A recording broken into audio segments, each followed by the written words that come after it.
Carta aos Romanos, capítulo 1. Eu, Paulo, sou um fiel escravo de Jesus Cristo, escolhido como apóstolo autorizado para proclamar o que Deus tem falado e feito. Escrevo esta carta a todos os cristãos de Roma, amigos de Deus. Os escritos sagrados trazem anúncios antigos dos profetas a respeito do Filho de Deus, que mostra suas raízes na história por ser descendente do rei Davi. Sua identidade única de Filho de Deus foi demonstrada pelo Espírito, quando Jesus foi ressuscitado dos mortos e comprovado como Messias, nosso Senhor. Por meio dele, recebemos a graça generosa de sua vida e a urgente tarefa de transmiti-la a outros, para que a recebam quando decidirem pela confiança obediente em Jesus. Vocês são quem são por causa dessa graça e do chamado de Jesus Cristo. E eu os saúdo agora pela graça generosa de Deus, nosso Pai, e do nosso Senhor Jesus, o Messias. Dou graças a Deus por meio de Jesus, por todos vocês. Faço isso em primeiro lugar porque em toda parte recebo notícias da vida de fé que vocês têm, e toda vez que as ouço, dou graças a Deus. E Deus, a quem dedico adoração e serviço, divulgando as boas notícias a respeito de seu Filho, a mensagem, sabe que quando penso em vocês em minhas orações, e isso acontece o tempo todo, expresso o desejo de que Ele prepare o caminho para que eu possa visitá-los. Quanto maior a demora, mais eu sofro. Quero muito estar aí para compartilhar o dom de Deus pessoalmente e vê-los crescer fortes diante dos meus olhos. Mas não pensem que farei isso sem querer nada em troca. Vocês têm tanto para me dar quanto eu a vocês. Por favor, amigos, não entendam mal minha dificuldade de visitá-los. Vocês não têm ideia de quantas vezes fiz planos de ir a Roma. Estou determinado a desfrutar pessoalmente a obra de Deus entre vocês, assim como em tantas outras cidades e comunidades não judaicas. Mas sempre alguma coisa atrapalha meus planos. De fato, todos, gente educada ou ignorante, sofisticada ou simples, mostram-me como dependo de todos e sou devedor a todos. Por isso não vejo a hora de encontrar vocês em Roma e pregar as maravilhosas notícias a respeito de Deus. São notícias que tenho orgulho de proclamar. Essa extraordinária mensagem que revela o magnífico plano de Deus de resgatar todos que confiam nele, começando pelos judeus, mas abrindo a porta para todos os outros povos. O modo de Deus tornar justo o ser humano se manifesta em atos de fé, confirmando o que as Escrituras dizem. Aquele que vive de modo justo diante de Deus, confiando nele, vive de verdade. Mas o furor divino é despertado pela falta de confiança do ser humano em Deus, pelos erros repetidos, pelas mentiras acumuladas e pela manipulação da verdade. Mas a verdade essencial sobre Deus é muito clara. Abram os olhos e poderão vê-la. Se analisarem com cuidado o que Deus criou, serão capazes de ver o que os olhos deles não enxergam. O poder eterno, por exemplo, e o mistério do ser divino. Portanto, ninguém tem desculpa. Vejam o que aconteceu. A humanidade conhecia Deus perfeitamente, mas deixou de tratá-lo como Deus, recusando-se a adorá-lo, e foi reduzida a um tão terrível estado de insensatez e confusão que a vida humana perdeu o sentido. Eles fingem saber tudo, mas são ignorantes sobre a vida. Trocaram a glória de Deus que sustenta o mundo por imagens baratas vendidas na feira. Então Deus se pronunciou: se é isso que vocês querem, é o que terão. Não demorou muito para que fossem viver num chiqueiro, enlameados, sujos por dentro e por fora. Tudo porque trocaram o Deus verdadeiro por um Deus falso e passaram a adorar o Deus que fizeram no lugar do Deus que os fez, o Deus a quem bendizemos e que nos abençoa. Loucura total. Então aconteceu o pior. Como se recusaram conhecer Deus, logo perderam a noção do que significa ser humano, Mulheres não sabiam mais ser mulheres. Homens não sabiam mais ser homens. Sexualmente confusos, abusaram um do outro e se degradaram. Mulheres com mulheres, homens com homens. Pura libertinagem, pois de modo algum isso pode ser amor. Mas eles pagaram caro por isso. E como pagaram? São vazios de Deus e do amor divino, perversos, infelizes e sem amor humano. Uma vez que eles não se importaram em reconhecer Deus, Deus desistiu deles e os deixou por conta própria. A vida deles agora é uma confusão só, um mal que desce ladeira abaixo. Eles tomam à força o que é alheio, são ambiciosos e caluniadores, cheios de inveja, violência, brigas e trapaças, fizeram da vida um inferno. Olhem para eles, são maliciosos, venenosos, críticos ferozes de Deus, brigões, arrogantes, gente vazia e insuportável. Mestres em criar meios de destruir vidas e revoltados contra os pais. Não passam de seres tolos, asquerosos, cruéis e intransigentes. Até parece que eles não sabem o que fazem, mas têm plena consciência de que estão cuspindo no rosto de Deus. E não se importam. Pior ainda, premiam quem faz as piores coisas com eficiência. Romanos, capítulo 2. A humanidade caiu num abismo cada vez mais fundo. Mas se você pensa que está em nível mais elevado, de onde pode apontar o dedo para os outros, esqueça. Cada vez que você critica alguém, está se condenando. Você é tão errado quanto quem você critica. Criticar os outros é uma forma bem conhecida de ignorar os próprios crimes e erros. Mas Deus não é enganado tão facilmente. Ele vê através da cortina de fumaça e o responsabiliza pelo que você faz. Ou você acha que conseguiria distrair a atenção de Deus dos seus erros, apontando o dedo para os erros dos outros? Ou que por ser um Deus tão bondoso, Ele o deixaria livre de obrigações? É melhor pensar direito desde o princípio. Deus é bom, mas não é bobo. Por sua bondade, Ele nos toma pela mão e nos conduz a uma mudança radical de vida. Não há como escapar. Rejeitar Deus ou fugir dele é como jogar lenha na fogueira. Um dia o fogo intenso e alto, o julgamento justo e ardente de Deus, irá queimar tudo. Não se engane, porque no fim todos terão o que merecem. Vida de verdade para quem age do lado de Deus e fogo para quem insiste em viver como bem entende, pela lei do menor esforço.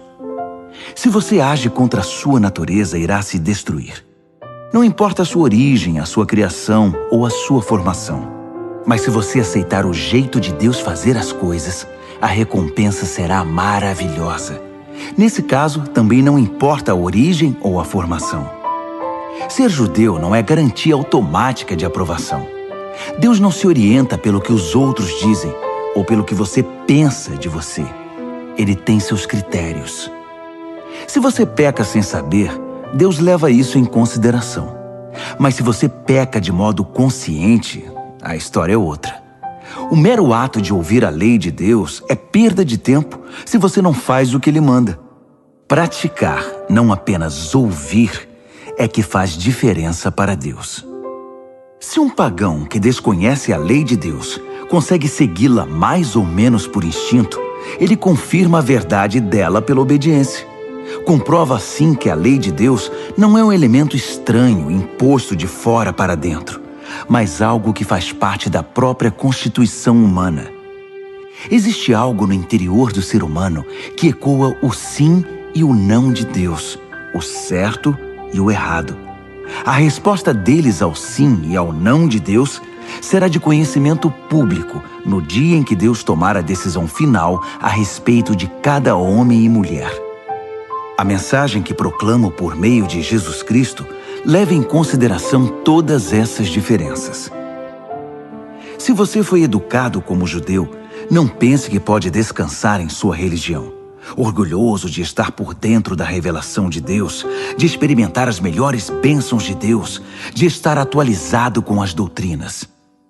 Tenho um recado especial para você que está seguro disso, que conhece a palavra revelada de Deus e se sente em condições de levar a Deus outros que estão em labirintos escuros e emoções confusas. Você está guiando os outros, mas quem está guiando você? Falo sério. Enquanto você prega, não roube, você rouba? Afinal, quem iria suspeitar de você? A mesma coisa vale para o adultério e para a idolatria. Você consegue se safar de qualquer situação com discursos eloquentes sobre Deus e sua lei. As Escrituras dizem, é por causa de vocês, judeus, que os pagãos são hostis a Deus. O texto denuncia um problema antigo que não irá se resolver. A circuncisão, o ritual no corpo que marca você como judeu, só terá importância se sua vida estiver de acordo com a lei de Deus. Se não estiver, é pior que não ser circuncidado. O oposto também é verdadeiro. Quem não é circuncidado e vive nos caminhos de Deus é tão bom quanto o circuncidado, e até melhor.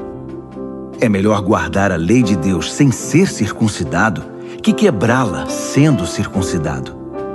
Entenda isto. Não é o corte feito por uma faca que o torna judeu. Você se torna judeu pelo que você é. A marca de Deus no coração. Não a da faca na pele é que faz de você um judeu. E a identificação vem de Deus, não de críticos legalistas. Romanos, capítulo 3. Mas se é assim, que diferença faz ser judeu ou não? Ser ensinado nos caminhos de Deus ou não? Na verdade, faz muita diferença, mas não como muitos pensam. Para começar, lembre-se de que os judeus foram incumbidos de escrever e transmitir a revelação de Deus, as Escrituras Sagradas. E como fica a situação dos judeus que abandonaram sua posição? Deus não os abandonou. Você pensa que sua falta de fé cancela a fidelidade de Deus? De jeito nenhum. Contem com isto. Deus mantém sua palavra, ainda que o mundo inteiro minta descaradamente.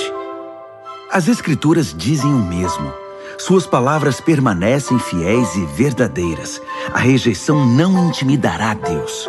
Mas se nossa maneira errada de agir apenas realça e confirma o caráter fiel de Deus, não deveríamos ser elogiados por isso? Se nossas palavras nem sequer deixam marca em suas boas palavras, Deus não cometeria um erro em nos pôr contra a parede e nos condenar pelo que dissemos? É uma pergunta natural, mas a resposta é não. Um não bem enfático. Como as coisas seriam corrigidas se Deus não agisse para corrigi-las? É maldade afirmar: se minhas mentiras servem para mostrar a verdade de Deus de maneira mais gloriosa, como posso ser condenado? Estou fazendo um favor para Deus. Alguns, na verdade, tentam pôr essas palavras em nossa boca, alegando que saímos por aí anunciando: quanto mais mal fazemos, mais bem Deus faz. Então, continuemos assim. É pura calúnia. E estou certo de que vocês concordam conosco. Se é assim, aonde isso nos levará? Será que nós, judeus, estamos em situação melhor que os outros? Na verdade, não. Basicamente, todos nós, judeus e não judeus, começamos em condições idênticas. Todos nós começamos como pecadores. As Escrituras não deixam dúvidas sobre isso. Não há ninguém vivendo como deve, nenhum sequer. Ninguém entende, ninguém presta atenção em Deus. Todos eles erraram o caminho. Todos estão vagueando sem rumo. Ninguém está vivendo da maneira correta. E não creio que há quem o consiga. A garganta deles é um túmulo aberto e a língua escorregadia para enganar. Cada palavra que pronunciam está impregnada de veneno. Eles abrem a boca e empesteiam o ar. São eternos concorrentes ao prêmio Pecador do Ano e emporcalham a terra com sofrimento e ruína. Não fazem a menor ideia do que seja viver em comunidade. Eles passam por Deus e o ignoram. Está claro que esse texto não representa o que Deus diz a respeito dos outros, mas o que diz sobre nós, a quem as Escrituras foram primeiramente endereçadas. Está claro também que somos todos pecadores, cada um de nós. Estamos no mesmo barco furado com todos os outros. Nosso envolvimento com a revelação de Deus não nos deixa de bem com Ele. Isso só faz realçar nossa cumplicidade com o pecado de todos os outros. Mas agora há algo novo no horizonte. Aconteceu o que Moisés e os profetas anunciaram por tanto tempo. Deus resolveu agir para acertar as coisas sobre as quais lemos nas Escrituras por meio do que Jesus fez por nós. E não apenas por nós, mas por todos os que creem nele, pois nisso não há diferença entre nós e eles. Uma vez que nós e eles reunimos esse longo e lamentável registro como pecadores e provamos que somos incapazes de viver a vida gloriosa que Deus deseja para o ser humano, Deus resolveu fazer isso por nós. Por pura graça generosa, Ele decidiu acertar nossa situação com Ele. Um presente do céu. Ele nos retirou da confusão em que estávamos e nos restaurou para fazer de nós o que Ele sempre quis que fôssemos. E Ele o fez por meio de Jesus Cristo. Deus sacrificou Jesus no altar do mundo para purificar o mundo do pecado. A fé nele nos deixa limpos. Deus decidiu, sob o olhar de todos, deixar o mundo numa situação aceitável diante dele por meio do sacrifício de Jesus, finalmente cuidando dos pecados que ele havia suportado com tanta paciência. Isso não só está claro, mas acontece agora. É história atual. Deus consertou a situação e também agora permite que vivamos em sua justiça. Portanto, como fica o orgulho judeu com seus supostos direitos? Anulado? Sim, anulado. O que aprendemos é o seguinte: Deus não reage ao que nós fazemos. Nós é que reagimos ao que Deus faz. Finalmente conseguimos entender. Nossa vida se acerta com Deus e com os demais quando o deixamos acertar a situação. Não quando tentamos fazer tudo sozinhos, com orgulho e ansiedade. E como fica a orgulhosa alegação judaica de termos o monopólio de Deus? Anulada também. Deus é o Deus do judeu e de quem não é judeu. Como poderia ser diferente se há apenas um Deus? Deus resolve a situação de todos que aceitam o que Ele fez e disso participam.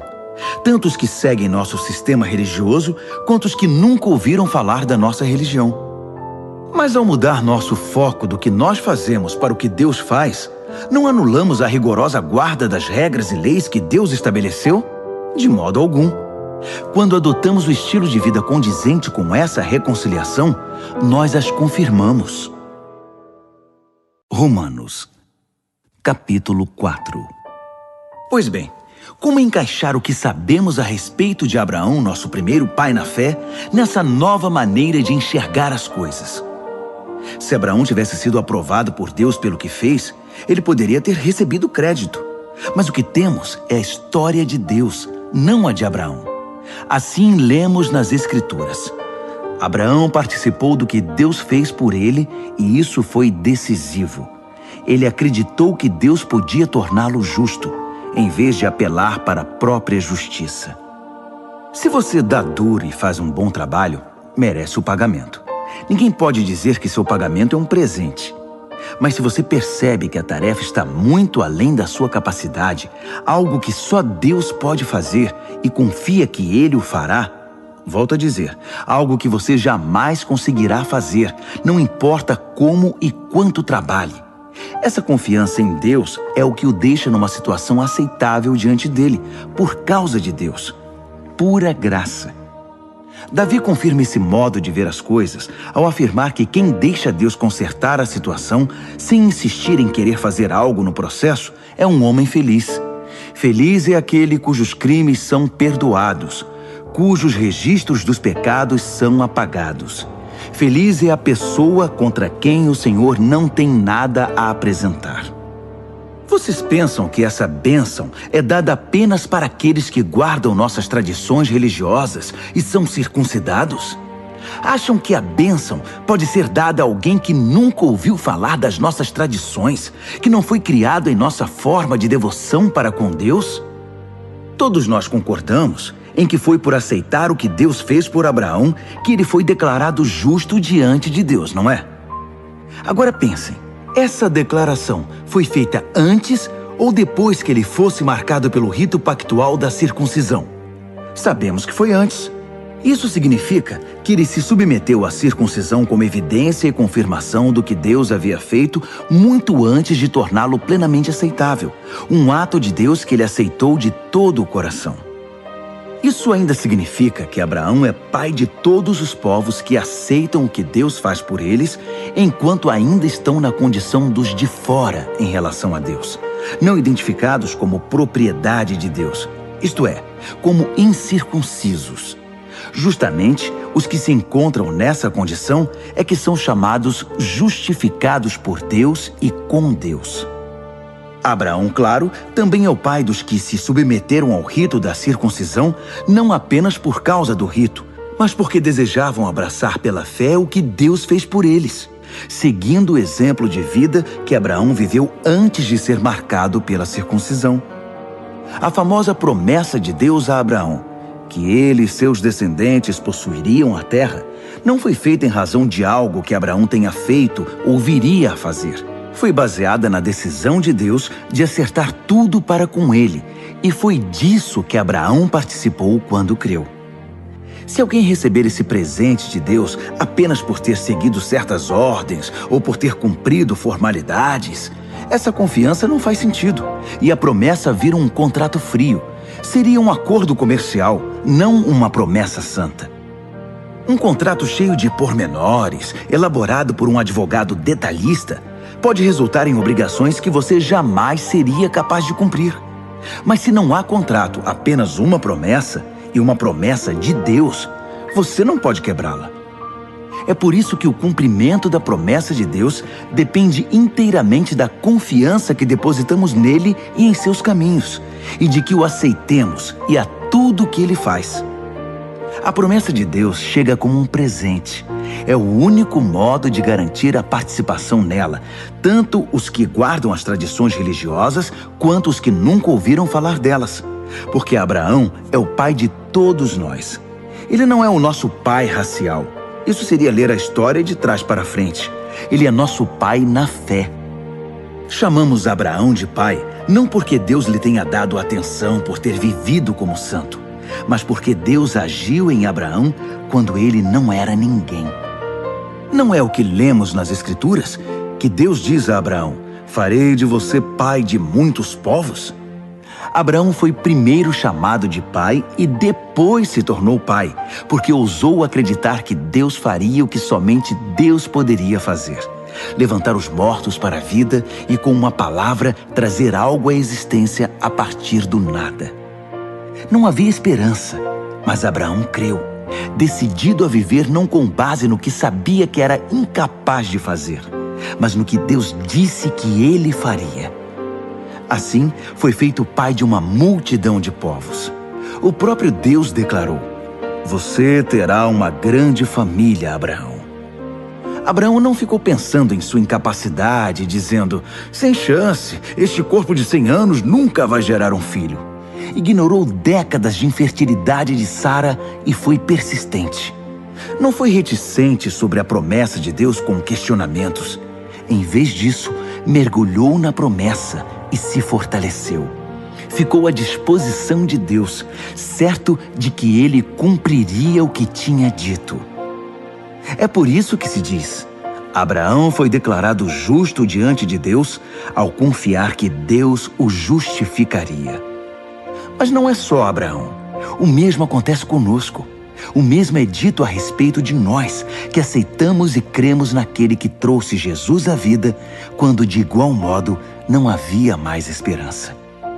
O Jesus que foi sacrificado fez-nos aceitáveis diante de Deus. Tornou-nos justos perante Deus. Romanos, capítulo 5. Ao aceitar pela fé o que Deus sempre desejou para nós, consertar nossa situação com Ele, tornar-nos prontos para Ele, alcançamos tudo isso com Deus por causa do nosso Senhor Jesus. Mais ainda, abrimos-nos para Deus e descobrimos ao mesmo tempo que Ele já se abriu para nós e nos achamos no lugar que Ele queria que estivéssemos perante a graça e a glória de Deus na presença dEle, expressando o nosso louvor. Mas ainda há muito mais. Continuamos a expressar nosso louvor, mesmo que estejamos cheios de problemas, porque sabemos que os problemas podem desenvolver em nós paciência. E como a paciência, por sua vez, forja o aço temperado da virtude, mantendo-nos atentos quanto ao que Deus pretende fazer. Desse modo, passamos a ter esperança. Com essa expectativa, jamais nos sentiremos enganados. A verdade é que nem temos como reunir todas as vasilhas necessárias para encher com tudo o que Deus generosamente derrama sobre nossa vida por meio do Espírito Santo. Cristo chegou na hora certa para tornar isso realidade. Ele não esperou que todos estivessem preparados. Apresentou-se disposto ao sacrifício quando ainda éramos fracos e rebeldes demais para fazer alguma coisa por nós mesmos. Mesmo que não fôssemos tão fracos, de qualquer maneira não saberíamos o que fazer. Podemos entender quando alguém morre por uma pessoa digna e como alguém bom e nobre poderia inspirar um sacrifício abnegado. Mas Deus demonstrou quanto nos ama ao oferecer seu Filho em sacrifício por nós, quando ainda éramos tão ingratos e maus para com Ele. Agora que nossa situação com Deus está resolvida por meio dessa morte sacrificial, o perfeito sacrifício de sangue, não há mais razão para estar em oposição a Deus sobre qualquer assunto. Se em nossa pior situação fomos postos em condição favorável diante de Deus pelo sacrifício de seu Filho, agora que estamos nessa situação maravilhosa, apenas imaginem como nossa vida poderá ser plena e gloriosa por meio da vida proporcionada pela ressurreição. Agora que já desfrutamos esta maravilhosa amizade com Deus, não nos contentaremos com meras declarações formais, mas cantaremos louvores a Deus por meio de Jesus, o Messias. Vocês conhecem a história de Adão e de como ele nos lançou no dilema em que estamos. O primeiro pecado, depois a morte. E ninguém ficou isento do pecado ou da morte. Aquele pecado afetou os relacionamentos com Deus em tudo e com todo o mundo. Mas a extensão das consequências negativas não ficou clara até que Deus a explicasse em detalhes a Moisés. Até os que não pecaram como Adão, que desobedeceu a um mandamento específico de Deus, tiveram de experimentar o fim da vida, a separação de Deus. Mas Adão, que nos pôs nessa situação, também aponta para aquele que nos livrará dela. Todavia, o resgate não é proporcional ao pecado que traz morte. Se o pecado de um homem deixa multidões de pessoas no profundo abismo da separação de Deus, imaginem a eficácia do dom de Deus derramado por meio de um homem, Jesus Cristo. Não há comparação entre o pecado que traz morte e esse generoso dom gerador de vida. A sentença pronunciada sobre aquele pecado foi a morte, mas sobre os muitos pecados que se seguiram veio a sentença de vida. Se a morte obteve supremacia pelo erro de um homem, imagine o que pode fazer a extraordinária recuperação de vida que agarramos com ambas as mãos, esse dom de vida extravagante, essa restauração total providenciados pelo homem Jesus Cristo. Aqui está um resumo de tudo. Assim como uma única pessoa errou e nos deixou todo esse problemão com o pecado e a morte, também uma única pessoa fez o que era certo e nos livrou de tudo isso. Mais que apenas nos livrar do problema, ele nos trouxe para a vida. Um homem disse não a Deus e afundou muita gente no erro. Outro homem disse sim a Deus e consertou tudo o que estava errado. Tudo que a lei contra o pecado conseguiu fazer foi produzir mais gente que desrespeitasse a lei. Mas o pecado não teve nem tem chance de competir contra o perdão poderoso que chamamos graça. Na disputa entre o pecado e a graça vence com facilidade. Tudo que o pecado pode fazer é nos ameaçar com a morte. Já a graça, uma vez que Deus está consertando as coisas por meio do Messias, nos convida à vida. Uma vida que continua para sempre, que jamais terá fim. Romanos, capítulo 6. O que vamos fazer então? Continuar pecando para que Deus continue perdoando? É claro que não. Se já deixamos o país onde o pecado é soberano, como poderemos ainda viver na velha casa que tínhamos lá? Ou vocês não perceberam que abandonamos aquilo tudo para sempre? É o que acontece no batismo. Ao entrar na água, deixamos para trás o velho país do pecado. Quando saímos da água, entramos num novo país, o da graça, uma nova vida numa nova terra. É isso que o batismo nessa vida em Jesus significa. Quando somos mergulhados na água, é como o sepultamento de Jesus. Quando somos levantados da água, é como a ressurreição de Jesus. Erguemo-nos para um mundo cheio da luz do nosso Pai. E assim, podemos ver por onde estamos indo, no novo país da graça soberana. Mais claro que isso, impossível. Nosso velho modo de viver foi pregado na cruz com Cristo, um fim decisivo para aquela vida miserável de pecado. Não estamos mais à mercê do convite do pecado. Cremos que se estamos incluídos na morte de Cristo, que venceu o pecado, estamos incluídos também em sua ressurreição, que nos traz vida. Sabemos que quando Jesus foi levantado dos mortos, isso foi um sinal de que a morte não seria mais o destino final. Nunca mais ela terá a última palavra. Quando Jesus morreu, ele levou o pecado consigo. Agora vivo, ele traz Deus a nós. De agora em diante devemos pensar assim: o pecado fala uma língua morta que nada significa para nós.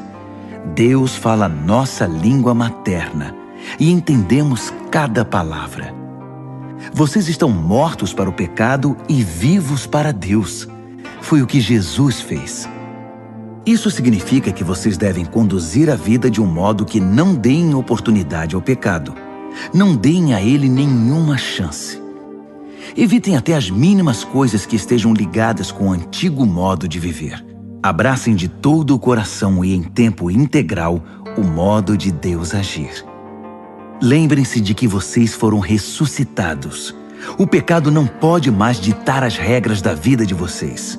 Afinal, vocês não estão mais vivendo sob a velha tirania. Estão vivendo na liberdade de Deus. Agora, se estamos livres da velha tirania, podemos viver como quisermos? Uma vez que estamos livres na liberdade de Deus, podemos fazer o que nos vier à cabeça? De jeito nenhum. Vocês sabem por experiência própria que certos atos baseados numa suposta liberdade acabam destruindo a liberdade. Ofereçam-se ao pecado, por exemplo, e será o último ato livre de vocês. Mas ofereçam-se aos caminhos de Deus e jamais perderão a verdadeira liberdade. Durante a vida inteira, vocês deixaram o pecado ditar as regras. Mas graças a Deus, vocês começaram a ouvir um novo Senhor, cujas ordens os deixam livres para viver na liberdade dele. Falo da liberdade para facilitar a compreensão. Vocês com certeza se lembram do tempo em que faziam o que queriam, sem se importar com os outros nem com Deus, e a vida só piorava enquanto a liberdade diminuía. Quanta diferença agora! Vocês vivem na liberdade de Deus, com a vida restaurada, crescendo em santidade. Durante todo o tempo em que vocês faziam o que queriam, ignorando Deus, nem se preocupavam em pensar ou viver de modo correto, nem cogitavam fazer pelo menos alguma coisa certa. Mas isso era a liberdade? O que ganharam com isso? Nada de que possam se orgulhar agora, não é? Aonde isso os levou? A um beco sem saída. Mas agora que encontraram a verdadeira liberdade, não precisam mais ouvir as exigências do pecado. Vocês descobriram o prazer de ouvir Deus falando com vocês. Que bela surpresa! Uma vida plena, restaurada, integrada no presente, com muito mais vida a caminho. Trabalhem para o pecado por toda a vida e seu pagamento será a morte. Mas o dom de Deus é vida real, eterna, proporcionada por Jesus nosso Senhor. Romanos, capítulo 7. Amigos, vocês não devem ter nenhum problema para entender isto, pois conhecem a lei, como ela funciona e como afeta apenas quem está vivo. Por exemplo, uma mulher casada é legalmente unida ao marido enquanto ele vive.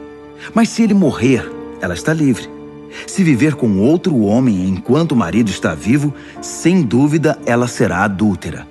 Mas se ele morrer, ela está livre para se casar com outro homem, sem crise de consciência e sem que ninguém a desaprove. Portanto, meus amigos, isso é semelhante ao que aconteceu com vocês. Quando Cristo morreu, ele tomou sobre si todo aquele modo de vida dominado por regras e o deixou no túmulo. Vocês ficaram livres para se casar com a vida da ressurreição e gerar uma descendência de fé para Deus. Enquanto vivíamos aquele antigo modo de vida, fazendo o que bem entendíamos, o pecado produzia os frutos que o antigo código da lei gerou em nós, o que nos deixou ainda mais rebeldes. Por fim, tudo o que geramos foi morte. Mas agora que não estamos mais acorrentados ao casamento dominador do pecado, livres daqueles regulamentos opressivos, estamos livres para viver uma vida nova na liberdade de Deus.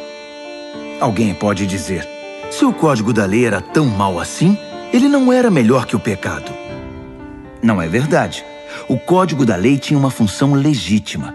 Sem suas orientações claras sobre certo e errado, nada saberíamos sobre o comportamento moral. Sem um mandamento sucinto, não cobiçarás, eu teria considerado a cobiça uma virtude e arruinado minha vida. Vocês não se lembram de como eram as coisas? Eu me lembro perfeitamente.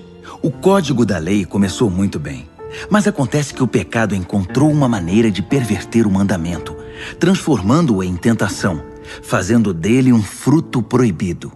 O código da lei, em vez de ser usado para me guiar, serviu para me seduzir. Sem a complexidade do código da lei, o pecado parecia sem atrativos e sem vida, e eu seguia meu caminho sem dar muita atenção a ele. Mas depois que o pecado pôs as mãos no código da lei e se tornou chamativo, fui enganado e caí. O mesmo mandamento que deveria me guiar à vida foi maliciosamente usado para me enganar, levando-me a um desvio. Desse modo, o pecado estava vivo, eu morto. Mas o código da lei em si é bom. É sabedoria da parte de Deus, e cada mandamento é saudável e santo. Prosseguindo, já posso ouvir a próxima pergunta de vocês. Quer dizer que não posso confiar no que é bom, isto é, na lei? O bem é tão perigoso quanto o mal? É claro que não. O pecado apenas fez aquilo que o tornou famoso. Usar o bem como cobertura para me induzir a fazer o que no final iria me destruir. Ao ocultar o bom mandamento de Deus, o pecado provocou consequências negativas que jamais conseguiria causar por si só. Posso antecipar a resposta também. Sei que todos os mandamentos de Deus são espirituais, mas eu não sou. Essa não é também a sua experiência? Sim, estou cheio de mim mesmo. Afinal, passei longo tempo na prisão do pecado. O que não entendo a meu respeito é que decido uma coisa e faço outra, sendo levado a fazer o que absolutamente desprezo. Então, se não consigo decidir o que é melhor para mim mesmo e fazê-lo, é óbvio que o mandamento de Deus é necessário. Entretanto, preciso de algo mais. Pois se conheço a lei e mesmo assim não posso guardá-la, e se o poder do pecado dentro de mim insiste em sabotar minhas melhores intenções, obviamente preciso de ajuda. Entendo que não posso cumpri-la. Posso desejar, mas não posso fazer. Decido fazer o bem, mas de fato não o faço. Decido não fazer o mal, mas acabo fazendo de um modo ou de outro. Minhas decisões não resultam em ações. Algo está muito errado no meu interior e sempre tira o melhor de mim. Isso acontece tanto que já é previsível. No momento em que decido fazer o bem, o pecado está lá para me derrubar. É pura verdade que eu me alegro nos mandamentos de Deus. Mas é óbvio que nem tudo em mim é festa. Partes de mim se rebelam em segredo. E quando menos espero, elas assumem o controle. Já tentei de tudo, mas nada resolve. Já não aguento mais. Não há ninguém que possa me ajudar? Não é essa a verdadeira pergunta? A resposta, graças a Deus, é que Jesus Cristo pode e me ajuda. Ele agiu para consertar as coisas nesta vida de contradições com a qual quero servir a Deus de todo o coração e mente, mas sou puxado pela influência do pecado e acabo fazendo algo que não desejo.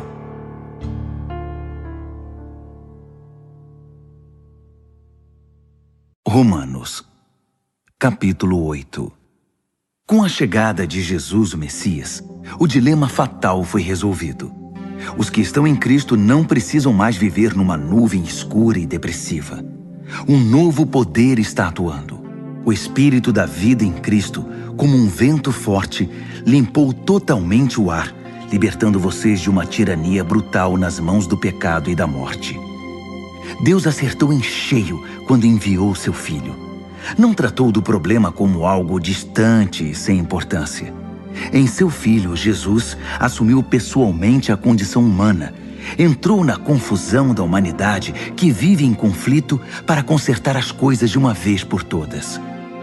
O código da lei, enfraquecido pela natureza humana fragmentada, jamais poderia ter feito isso.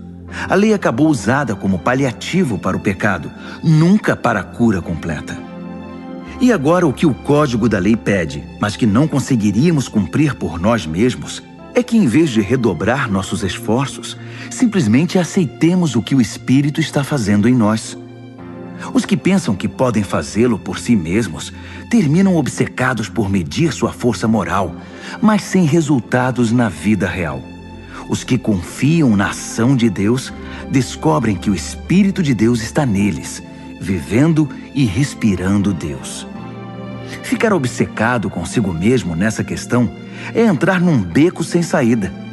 Quem olha para Deus é levado para um campo aberto, a uma vida livre, espaçosa. Direcionar o foco para si mesmo é o oposto de se concentrar em Deus. Qualquer pessoa absorvida em si mesma passa a ignorar Deus e acaba pensando mais nela que em Deus.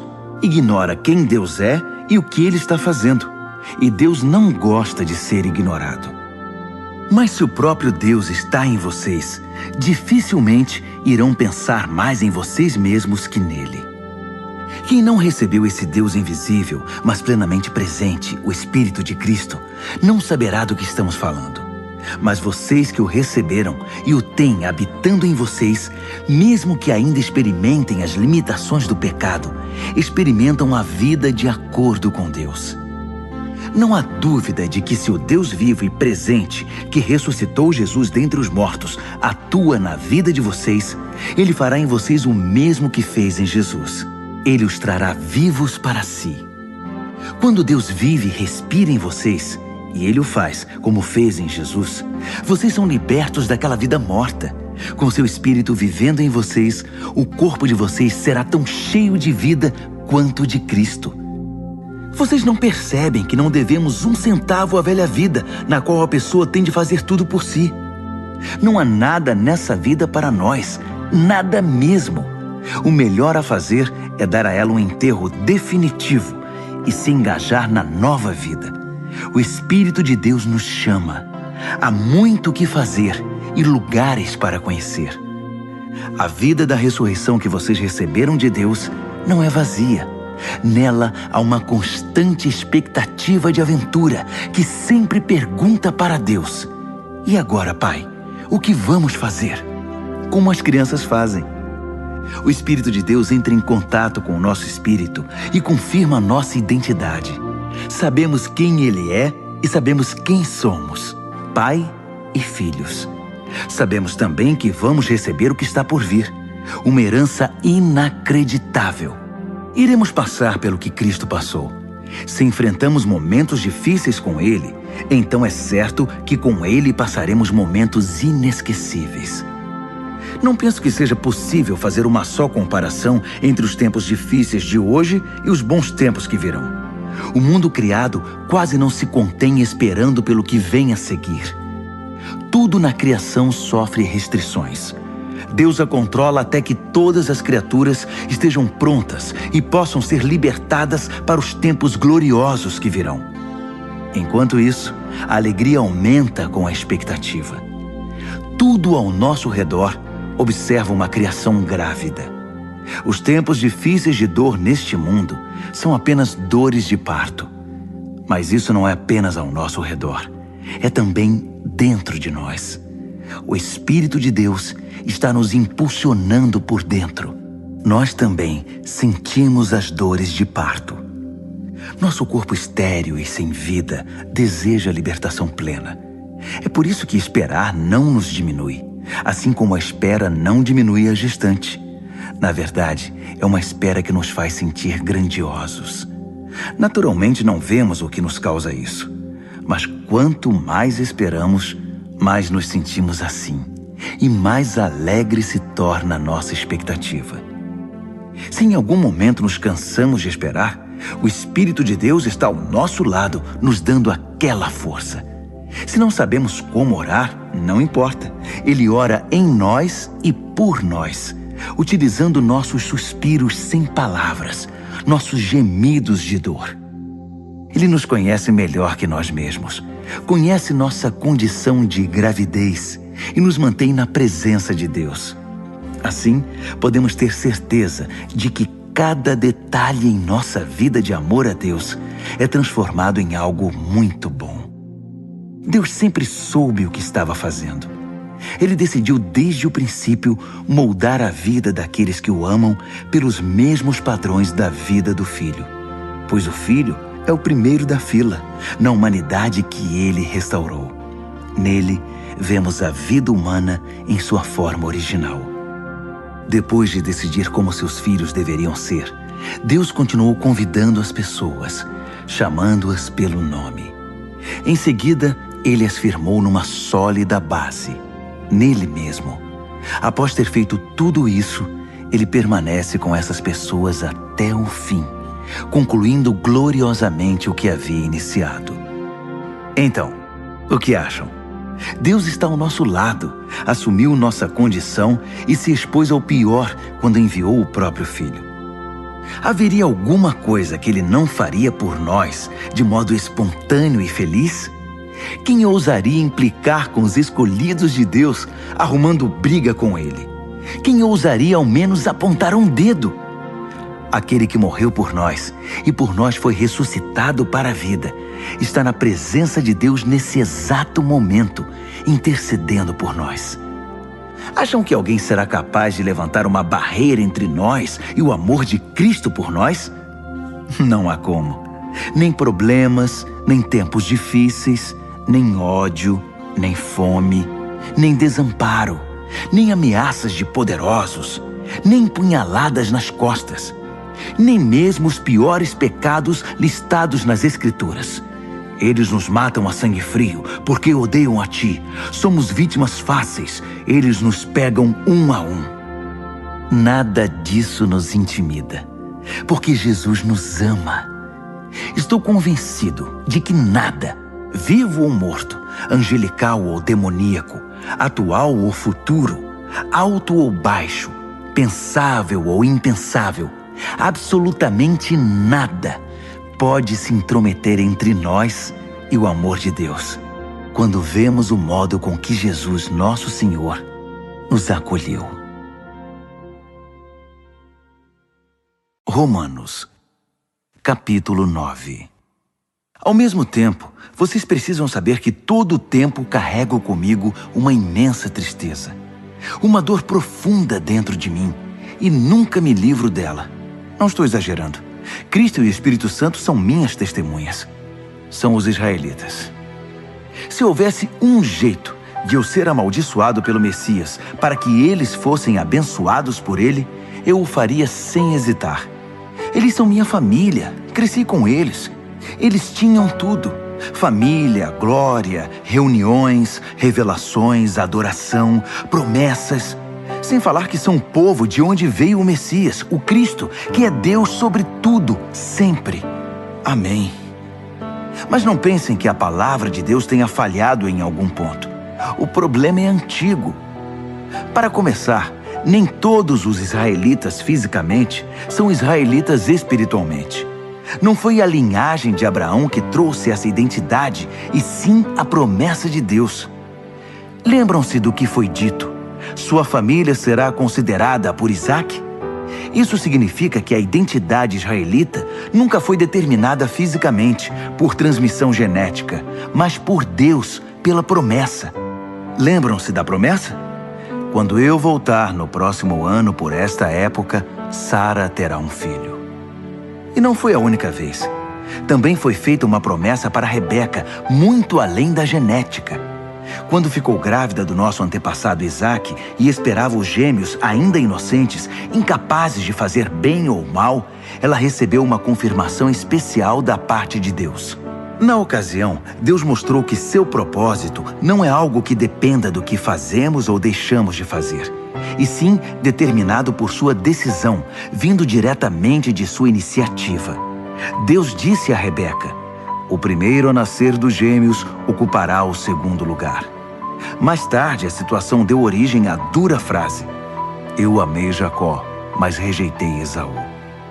Será que com isso podemos dizer que Deus é injusto? Vamos devagar. Deus disse a Moisés: misericórdia é comigo mesmo, compaixão é comigo mesmo. A compaixão não nasce em nosso coração compadecido, nem em nosso esforço moral, mas na misericórdia divina. Foi o mesmo caso do faraó. Eu o escolhi para ser mero coadjuvante no drama da minha poderosa salvação. Tudo o que estamos dizendo é que Deus tem a primeira palavra, iniciando a ação, na qual fazemos nossa parte para o bem ou para o mal. Então você pergunta: como pode Deus nos culpar por qualquer coisa se Ele está no controle de tudo? Se as grandes decisões já foram tomadas, que temos nós com isso? Calma. Quem você pensa que é para argumentar com Deus? Por algum instante você achou que algum de nós sabe o bastante para questioná-lo?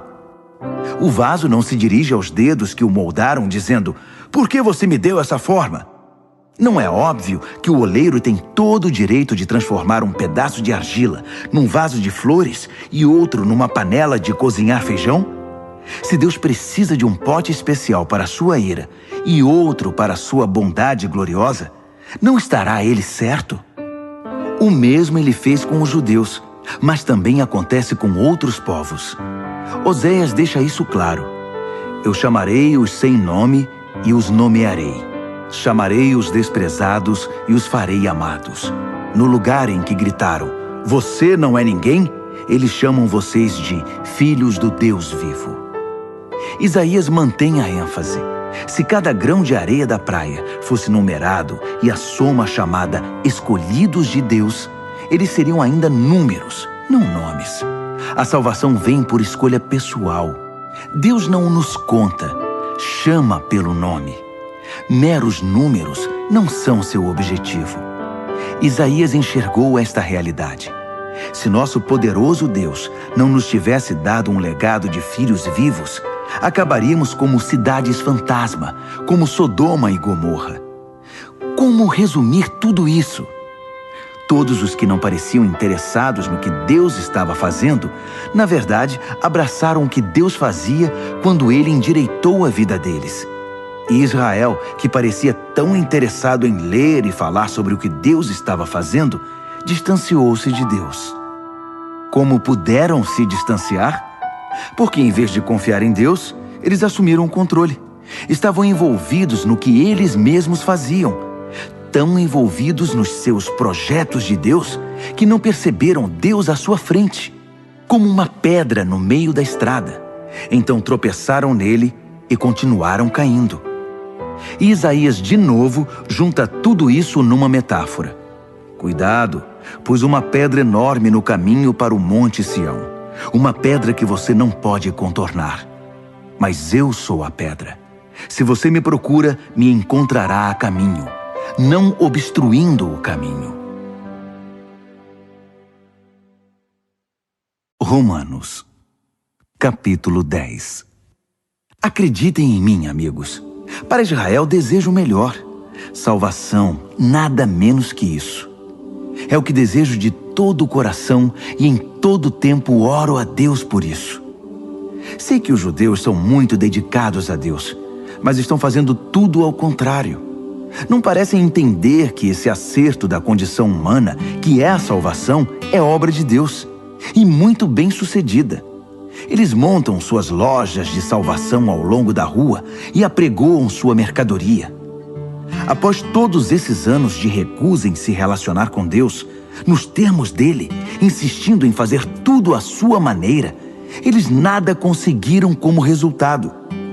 A revelação anterior tinha a intenção de nos deixar preparados para o Messias, apenas isso. Ele então iria consertar a situação dos que crescem nele. Moisés escreveu que quem insiste em usar o código da lei para viver de maneira correta diante de Deus, logo descobre que não é tão fácil. Cada detalhe da vida é minuciosamente regulamentado. Mas confiar em Deus para moldar a vida correta em nós é uma história diferente. Não se trata de uma escalada perigosa até os céus ou de uma perigosa descida ao abismo para trazer de lá o Messias. Então, o que exatamente Moisés estava dizendo? A palavra que salva está bem aqui, tão próxima quanto a língua da boca, tão próxima quanto o coração do peito. É a palavra da fé que aceita que Deus trabalhe e acerte as coisas para nós. Essa é a essência da nossa pregação. Diga a Deus as palavras de boas-vindas. Jesus é meu Senhor. Receba de corpo e alma a obra de Deus, seu agir em nós, como no ato de ressuscitar Jesus. É isso. Você não está fazendo nada. Está simplesmente pedindo ajuda a Deus e confiando nele para que ele o faça. Salvação é isso. Com todo o seu ser, você aceita o agir de Deus para consertar a situação e pode dizer em alto e bom som: Deus acertou tudo entre mim e ele. As Escrituras garantem: ninguém que confie em Deus de todo o coração irá se arrepender disso. Isso não mudou. Não importa qual seja o antecedente religioso de alguém. O mesmo Deus é por todos nós, agindo do mesmo modo, com incrível generosidade para com todos os que buscam sua ajuda. Todo aquele que clamar, socorro Deus, alcançará ajuda. Mas como o povo pedirá ajuda se não sabe em quem confiar? E como saberão em quem confiar se nunca ouviram falar do único que é digno de confiança? E como poderão ouvir se ninguém contar a vocês? E como alguém contará a vocês, a não ser que alguém o envie? É por isso que as Escrituras exclamam: uma visão de tirar o fôlego, uma imensa multidão anunciando a todos as coisas maravilhosas de Deus. Mas nem todos estão preparados para ver, ouvir e agir. Isaías perguntou o que todos nós em algum momento perguntamos: Deus, será que alguém se importa? Será que alguém está ouvindo ou acreditando numa única palavra de tudo isso? A questão é a seguinte: antes de crer, você tem de ouvir. E a não ser que a palavra de Cristo seja pregada, não há nada para ouvir. Mas não são inúmeras as oportunidades que Israel tem de ouvir e entender o que está acontecendo? Inúmeras, eu disse. As vozes dos pregadores se foram pelo mundo, sua mensagem pelos 7 mares da terra. Então, a grande pergunta é: por que Israel não entendeu que não tinha espaço nessa mensagem? Moisés acertou quando predisse: quando vir Deus alcançar todos aqueles a quem você considera inferiores, estranhos, você irá morrer de inveja. Quando vir Deus alcançar os povos que você considera ignorantes espirituais, você vai ficar furioso. Isaías ousa pronunciar as seguintes palavras de Deus: povos me encontraram e me receberam. povos que nunca haviam me procurado. E eu encontrei e recebi povos que nunca antes haviam perguntado a meu respeito. Então ele conclui com uma acusação. Dia após dia, chamei Israel de braços abertos, e para minha tristeza, não vi resposta a não ser puro desdém. Romanos, capítulo 11. Será que isso significa que Deus está tão farto de Israel que não quer mais nada com eles? É claro que não. Lembrem-se de que quem escreve estas coisas é um israelita, um descendente de Abraão, da tribo de Benjamim. Mais judeu, impossível. Não estamos, portanto, falando de rejeição. Deus está muito envolvido com Israel. Investiu demais nesse povo para desistir agora. Elias, angustiado por causa desse mesmo Israel, clamou em oração. Deus, eles mataram teus profetas, destruíram teus altares. Só eu sobrevivi e agora eles estão atrás de mim. Lembram-se da resposta de Deus? Eu ainda tenho 7.000 que não desistiram. 7.000 que são leais até o fim. É a mesma coisa hoje. Ainda há uma minoria fiel e atuante. Talvez não muitos. Provavelmente mais do que vocês pensam. Eles estão firmes, não por causa do que pensam que ganharão com isso, mas porque estão convencidos da graça e do propósito de Deus em chamá-los. Se estivessem pensando apenas nos próprios interesses, já teriam largado tudo há muito tempo. O que aconteceu então? Bem, quando Israel tentou se acertar com Deus por esforço próprio, perseguindo os próprios interesses, não obteve sucesso. Os escolhidos de Deus foram os que deixaram Deus buscá-los pelo interesse que tem por eles. Como resultado, receberam um selo de aprovação. O Israel interesseiro tornou-se insensível a Deus. Moisés e Isaías comentaram a respeito. Farto de suas reclamações e do seu egoísmo, Deus obscureceu sua visão e entorpeceu seus ouvidos. Trancou-os numa sala de espelhos, e eles estão lá até hoje. Davi estava preocupado com a mesma coisa. Tomara que adoeçam ao comer a comida preparada por eles mesmos, que quebrem a perna andando em seus caminhos egoístas. Tomara que fiquem cegos ao contemplar seus espelhos, que tenham úlceras ao brincar de Deus. A próxima questão é: os judeus foram derrotados? Excluídos para sempre? A resposta é um enfático não. Ironicamente, eles deixaram a porta aberta quando saíram, e os de fora entraram. O resto, vocês sabem. Os judeus começaram a pensar que talvez tivessem perdido uma coisa boa. Mas se a saída deles impulsionou essa migração mundial de não-judeus para o reino de Deus, imaginem o efeito da volta deles. Que lindo retorno será. Mas não quero continuar falando deles. São vocês, os de fora, que me preocupam. Minha tarefa pessoal se concentra nos chamados de fora. Por isso me esforço ao máximo quando estou entre meus parentes israelitas, os chamados de casa, esperando que eles percebam o que estão perdendo e queiram se envolver com o que Deus está fazendo. Se a queda deles iniciou essa migração em escala mundial, sua recuperação produzirá algo ainda maior. Uma volta em massa para casa. Se a primeira coisa que os judeus fizeram, ainda que prejudicial para eles, resultou no bem de vocês, pensem no que acontecerá quando eles acertarem o passo. Tudo isso provém de uma raiz santa, plantada e cuidada por Deus. Se a raiz principal da árvore é santa, há espaço para frutos santos. Alguns ramos foram podados, e vocês, ramos de oliveira selvagem, foram enxertados. Mas o fato de vocês serem alimentados pela raiz santa e rica em nutrientes não os autoriza a tripudiar sobre os ramos podados. Lembrem-se de que vocês não estão alimentando a raiz. Ela é que está alimentando vocês. Assim é possível dizer: outros ramos foram podados para que eu pudesse ser enxertado. Muito bem, mas eles foram podados porque eram dispensáveis. não mais ligados pela fé e pelo compromisso com a raiz.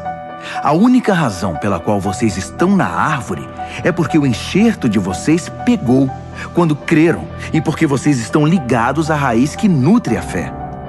Por isso, não fiquem vaidosos. Sejam humildes e prontos em relação à raiz que os mantém verdes e vivos. Agora, se Deus não pensou 2 vezes para podar os ramos naturais, por que hesitaria em cortar vocês? Ele o faria sem vacilar. Fiquem atentos ao amor bondoso e à terrível severidade que coexistem em Deus. Misericórdia zero para os ramos mortos, bondade total para os enxertados. Mas não considerem só a bondade. No momento em que virar ramo morto, vocês serão cortados. E não se sintam superiores aos ramos podados que caíram ao chão. Se eles saírem do estado de morte, poderão muito bem ser enxertados outra vez. Deus pode fazer isso. Ele é capaz de enxertos milagrosos. Porque se Ele pôde enxertar vocês, ramos cortados de uma árvore qualquer, numa das árvores do pomar, Ele não terá dificuldade de enxertar de volta na árvore de origem ramos que cresceram nela. Alegrem-se por estar na árvore e esperem o melhor para os outros. Quero ser o mais claro possível, amigos. O assunto é complicado. É fácil interpretar errado o que está acontecendo e, com arrogância, presumir que vocês são a realeza e eles apenas o povão excluído. Mas não é assim. Essa dureza da parte de Israel em relação a Deus é temporária e tem o efeito de permitir o acesso de todos os que estão de fora, de modo que, por fim, a casa se encha. Antes do fim de tudo, haverá um Israel aperfeiçoado. Está escrito: um campeão virá das montanhas de Sião. Ele purificará a casa de Jacó. E esse é meu compromisso com o meu povo: a remoção dos seus pecados. Enquanto vocês ouvem e abraçam as boas notícias da mensagem, fica parecendo que os judeus são inimigos de Deus. Mas visto da perspectiva de longo alcance do propósito abrangente de Deus, eles continuam sendo os mais antigos amigos de Deus. Os dons e o chamado de Deus têm garantia total. Jamais são cancelados. Houve uma época, não muito tempo atrás, em que vocês estavam separados de Deus. Mas depois, os judeus fecharam a porta para Deus e houve uma abertura para vocês. Agora, eles estão de fora, mas com a porta aberta para vocês, eles têm ainda a opção de voltar. De algum modo, Deus permite que todos nós conheçamos o que é estar de fora, para que Ele, pessoalmente, possa abrir a porta e nos receber de volta. Vocês, por acaso, já viram algo que se compare à graça generosa de Deus ou à sua profunda sabedoria? É algo acima da nossa compreensão, que jamais entenderemos. Há alguém que possa explicar Deus? Alguém inteligente o bastante para lhe dizer o que fazer? Alguém que tenha feito a ele um grande favor? Ou a quem Deus tenha pedido conselho? Tudo dele procede. Tudo acontece por intermédio dele. Tudo termina nele. Glória para sempre. Louvor para sempre. Amém. Amém. Amém.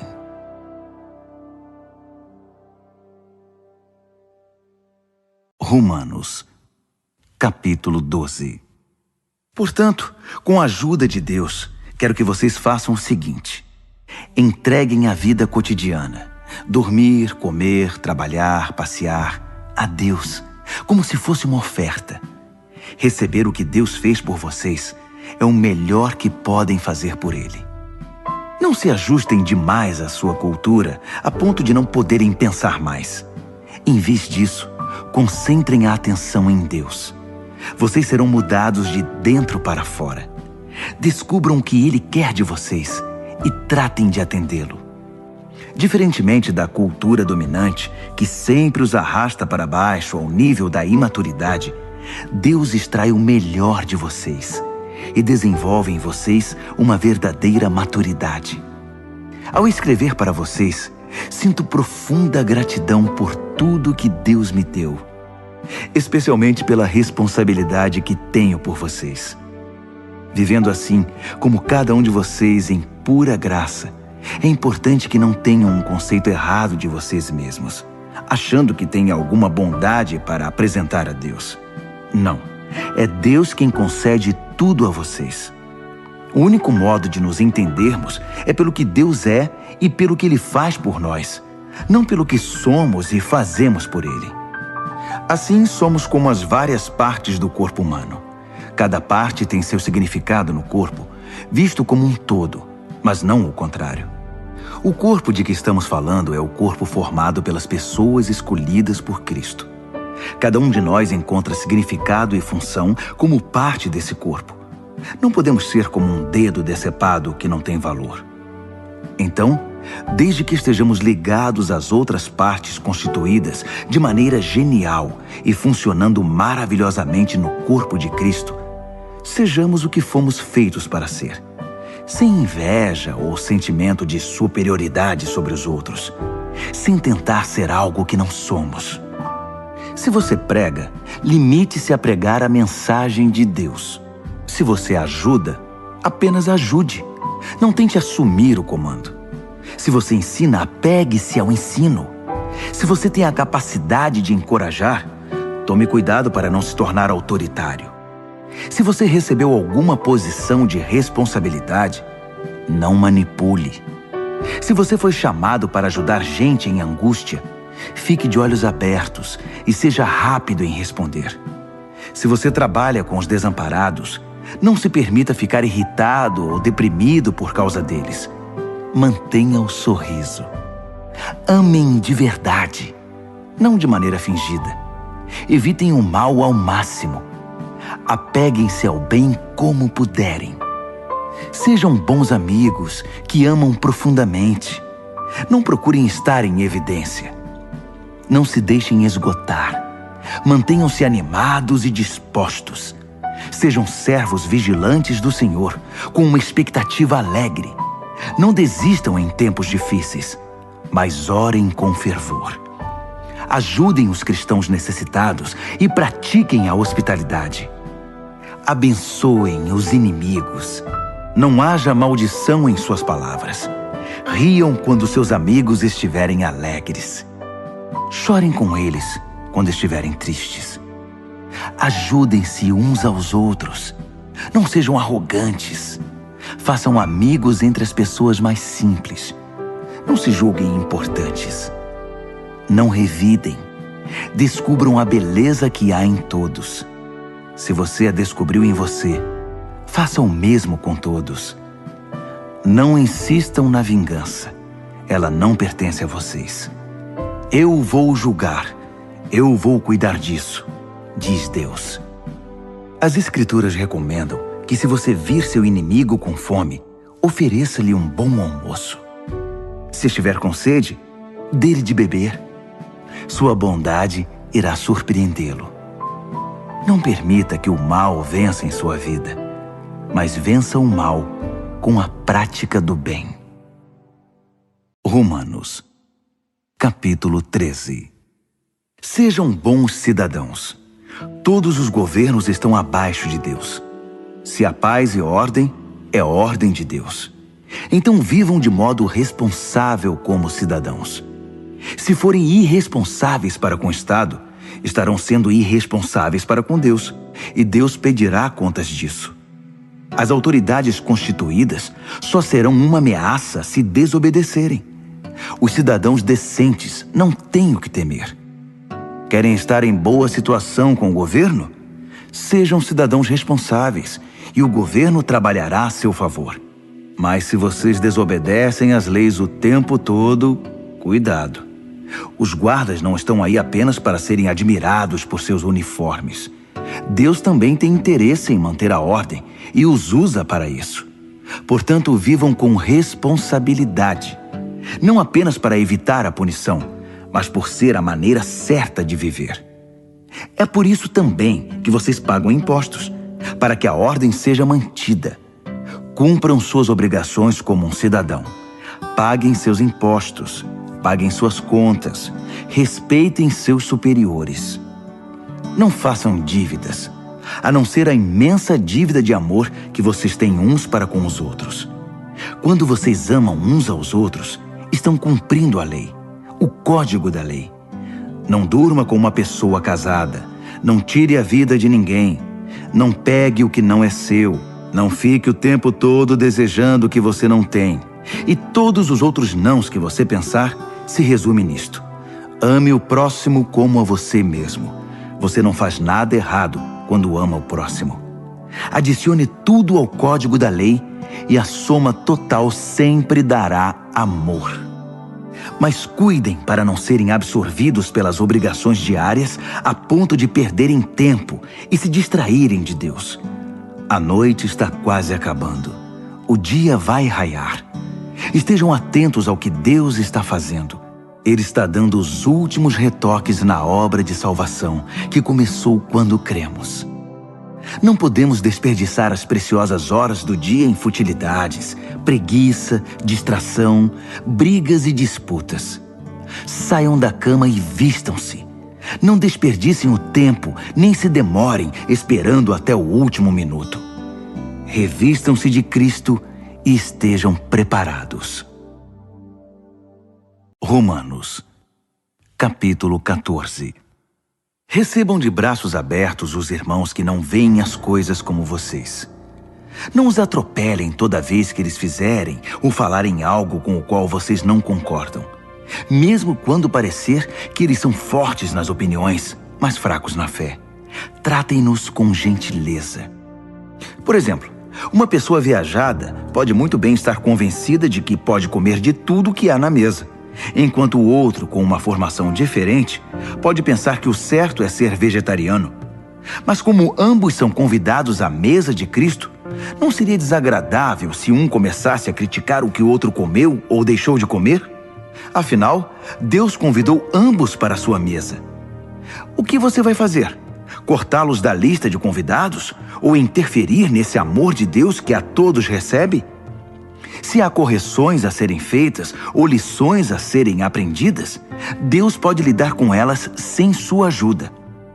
Digamos que alguém pense que determinados dias devem ser considerados sagrados, enquanto o outro pensa que todos os dias são iguais.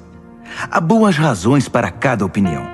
A verdade é que cada um é livre para seguir as convicções da consciência. O que importa em tudo isso é que se você guarda um dia sagrado, guarde-o por causa de Deus. Se você come carne, coma-a para a glória de Deus e agradeça a Ele pela picanha. Se você é vegetariano, coma vegetais para a glória de Deus e agradeça-lhe pelos brócolis. Nenhum de nós tem permissão para legislar nesses assuntos. É a Deus que vamos prestar contas, de tudo e em tudo, na vida e na morte, a ninguém mais. Foi por isto que Jesus viveu e morreu e depois viveu outra vez, para se tornar nosso Senhor sobre tudo, da vida à morte, e nos libertar das pequenas tiranias de cada um. Além do mais, o que você vai ganhar ao criticar um irmão? E quando você é tolerante com uma irmã? Preciso dizer que isso faz você parecer um tolo ou algo pior. Afinal, um dia todos nós iremos nos ajoelhar para sermos julgados na presença de Deus. Sua crítica ou sua tolerância não vão melhorar sua situação nem um pouco. Leiam vocês mesmos o que as Escrituras dizem. Tão certo como eu vivo e respiro, Deus diz, todo joelho se dobrará na minha presença. Toda língua dirá a pura verdade, que eu, e somente eu, sou Deus. Portanto, parem de se preocuparem indevidamente com os outros. Você já tem bastante com o que se preocupar, cuidando da própria vida diante de Deus. Deixem de lado a atitude de querer decidir o que é certo para o outro. Preocupem-se em não se intrometer na vida dos outros, tornando a vida mais difícil do que já é. Estou convencido, Jesus me convenceu, de que tudo é santo em si mesmo. Nós, pelas nossas atitudes ou palavras, é que podemos contaminar as coisas. Se vocês confundem os outros, fazendo do que as pessoas comem um campo de batalha, Já perderam aquela amizade, aquele amor. Lembrem-se de que foi por essas pessoas que Cristo morreu. Vocês vão arriscar mandá-las para o inferno por causa de uma dieta? Não ousem fazer que a comida abençoada por Deus se torne um meio de envenenar a alma. O reino de Deus não tem a ver com o que vai para o estômago. Entendam isso. Tem a ver com o que Deus faz com sua vida quando Ele a conserta e completa sua obra com alegria. Nossa tarefa é servir a Cristo com sinceridade. Façam isso e irão matar 2 coelhos com uma única cajadada. Agradar a Deus mais que a vocês e mostrar seu valor para todo mundo. Assim, estaremos empregando nosso esforço na boa convivência fraterna. Ajudem-se mutuamente com palavras de ânimo. Não ponham seu irmão lá embaixo, apontando os defeitos dele. Não permitam que uma discussão a respeito do que é ou não é servido num jantar destrua a obra de Deus entre vocês. Já disse e repito, toda comida é boa, mas pode se tornar má se vocês a usarem mal, fazendo que os outros tropecem e caiam. Quando vocês se sentarem para comer, a preocupação principal não deve ser alimentar-se, mas compartilhar a vida de Jesus. Portanto, sejam sensíveis e educados com os outros que estão à mesa. Não comam, façam ou falem nada que interfira na livre troca de amor cristão. Cultivem o relacionamento com Deus, mas não o imponham aos outros. Vocês serão felizes se seu comportamento e sua fé forem coerentes. Mas se não estão seguros, se percebem que estão agindo de modo incoerente com o que creem, às vezes tentando impor sua opinião ou apenas agradar, vocês estão errados. Se seu modo de viver não condiz com o que vocês creem, então está errado. Romanos, capítulo 15. Aqueles de nós que forem mais fortes e capazes na fé têm o dever de ajudar os que são vacilantes. Não devem fazer apenas o que for conveniente. Se temos força é para servir, não para ganhar prestígio.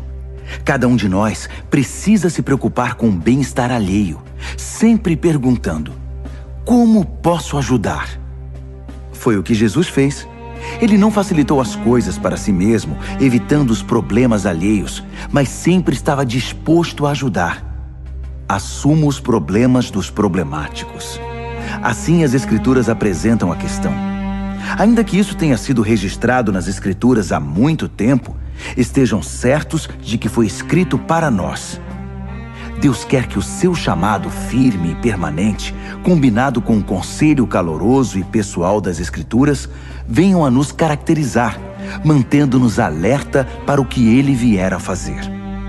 Que o nosso Deus fiel, imutável, pessoal e caloroso desenvolva a maturidade em vocês, de modo que possam estar um ao lado do outro, assim como Jesus se põe ao lado de cada um de nós.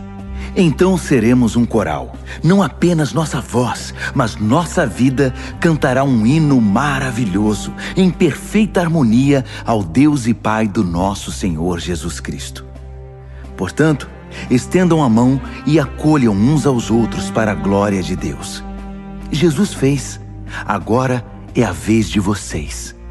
Sendo fiel aos propósitos de Deus, Jesus estendeu a mão aos judeus de maneira especial, de modo que as velhas promessas feitas aos antepassados se tornassem verdadeiras para eles. Como resultado, os não-judeus foram alcançados pela misericórdia e agora podem demonstrar gratidão a Deus. Pensem em todos os textos das Escrituras que se cumprem no que fazemos.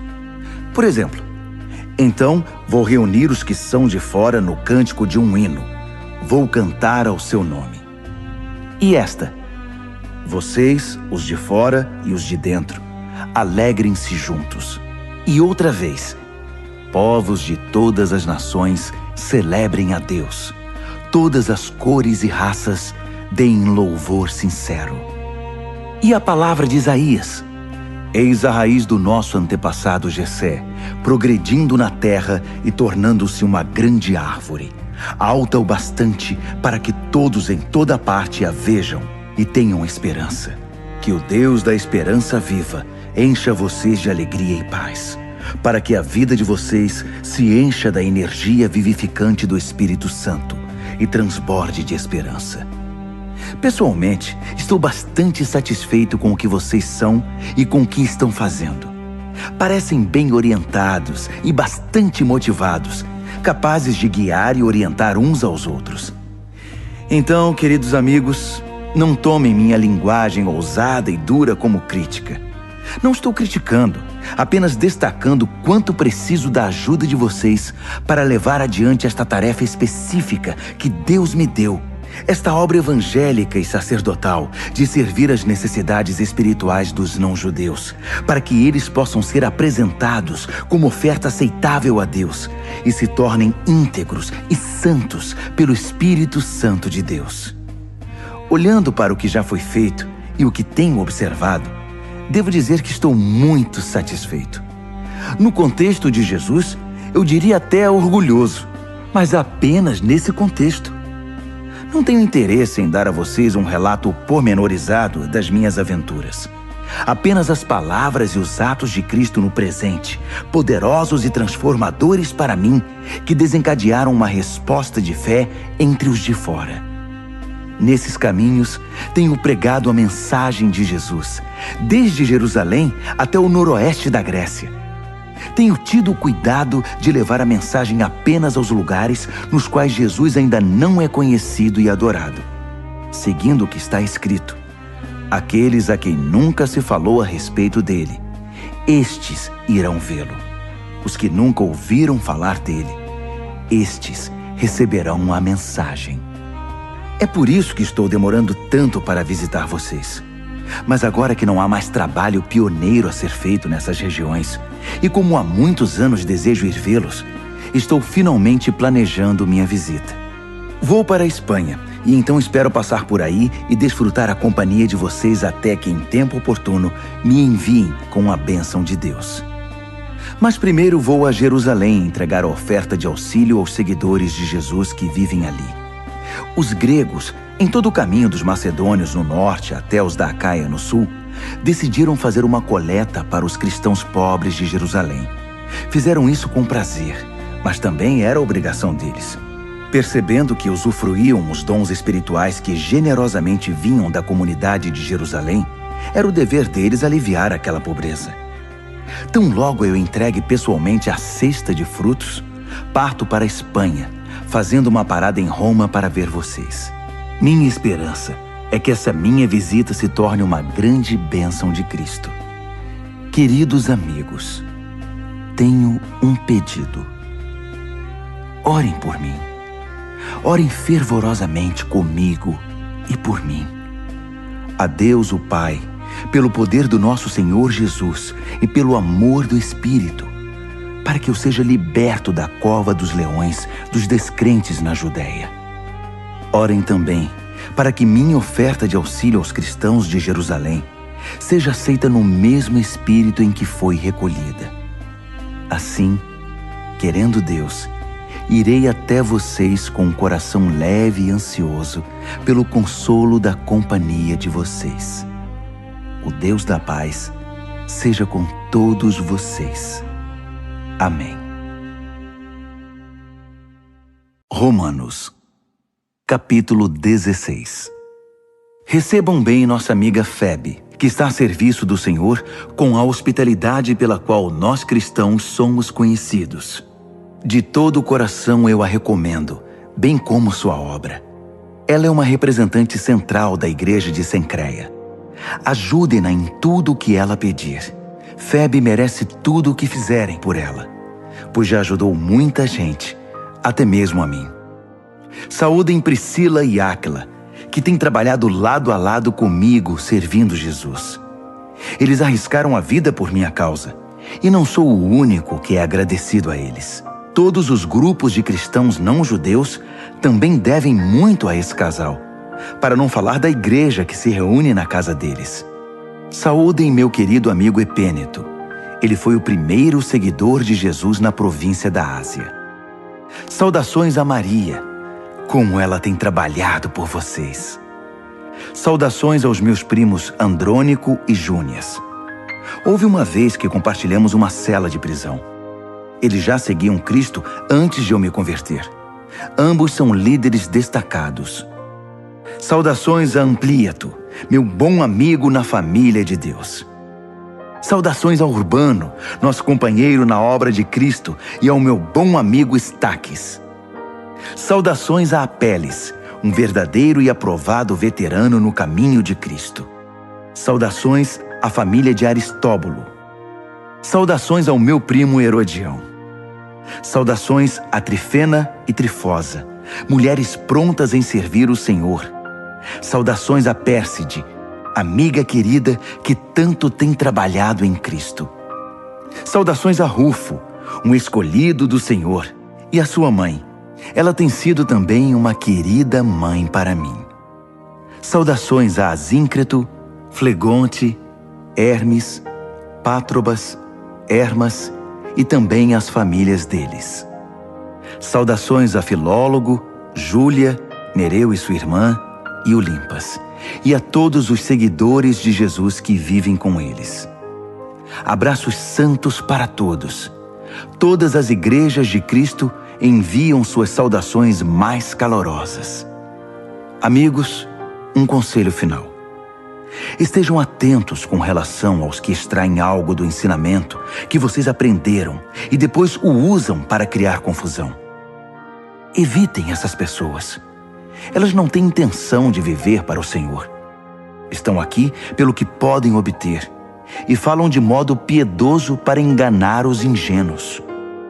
E como nunca houve dúvida acerca da honestidade de vocês quanto a essas questões, eu não poderia estar mais orgulhoso de vocês. Quero também que sejam prudentes, afeiçoados ao bem e distantes do mal. Não se deixem enganar pelas conversas suaves e ao mesmo tempo malignas. Fiquem atentos. Antes que percebam, o Deus da paz irá derrubar e pisotear Satanás no chão. Desfrutem o melhor de Jesus. Por fim, lá vão outras saudações. Timóteo, meu companheiro na obra, Lúcio e meus primos Jasão e Sosípatro enviam saudações. Eu, Tércio, que escrevi esta carta ditada por Paulo, envio minhas saudações pessoais. Gaio, que é meu hospedeiro e de toda a igreja, manda lembranças a vocês. Erasto, o tesoureiro da cidade e nosso bom amigo Quarto, enviam saudações. Todo o nosso louvor é dedicado ao único que é poderoso o bastante para torná-los fortes, exatamente como na pregação a respeito de Jesus Cristo, como revelado no mistério que se manteve por tanto tempo, mas que agora se tornou um livro aberto por meio das Escrituras proféticas. Todas as nações do mundo podem agora conhecer a verdade e ser conduzidas à fé obediente, cumprindo as ordens de Deus, que fez tudo, do início até a última letra. Todo o nosso louvor é dirigido, por meio de Jesus, a esse Deus incomparavelmente sábio. Amém.